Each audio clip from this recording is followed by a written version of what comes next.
آقا فرماتے ہیں کل قیامت بپا ہوگی، لوگوں کے اعمال تولے جائیں۔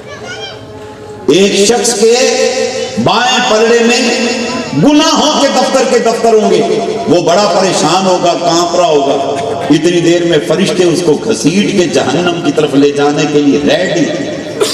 اور پھر کیا ہوگا؟ حدیث پاک میں آتا ہے وہاں پر میزان پر کھڑے ہوئے ایک ہستی اپنی جیب میں سے کاغذ کا پرزہ نکالیں گے، پرزہ نکال کر اس کو دائیں پلڑے میں رکھ دیں گے، اور دائیں پلڑے میں جب رکھا جائے گا نا، اللہ اکبر، وہ پلڑا جھک جائے گا، اور وہ پلڑا جھکے گا، اور پھر کیا ہوگا؟ پلڑا جھکے گا اور اعلان ہوگا فلاں بن فلاں جنتی ہے، اس کو جنت میں لے کے چلے جائیں۔ فرشتے اس کو جنت میں لے کے جانے لگیں گے، وہ ٹھہرے گا، وہ کہے گا تسی کون ہو؟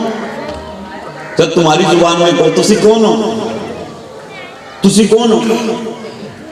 کہا مجھے نہیں پہچانا، کہنے میں نہیں پہچانا، اینی گل ہے تسی ہو بڑے سونے، تسی کون ہو؟ تو وہ فرمائیں گے میرے امتی مجھ کو پہچان، میں تیرا نبی ہوں، نبی۔